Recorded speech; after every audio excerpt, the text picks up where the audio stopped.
devam edeceğiz yavaş yavaş. Ama tek sıra halinde şimdi tek sıra halinde devam edebilirsiniz. Koşmadan ve sınırı bozmadan.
Birazcık kaçayım onu vuracağım alacağım ben.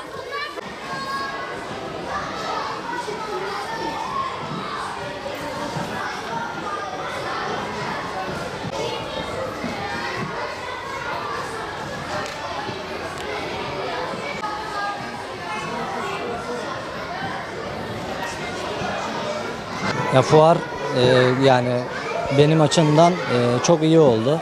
Ya şimdi çocuklarla fuar konusunda ya da herhangi bir kitapları gezmek amaçlı biz terim kullandığımızda havada kalıyordu. Ne olduklarını bilmiyorlardı.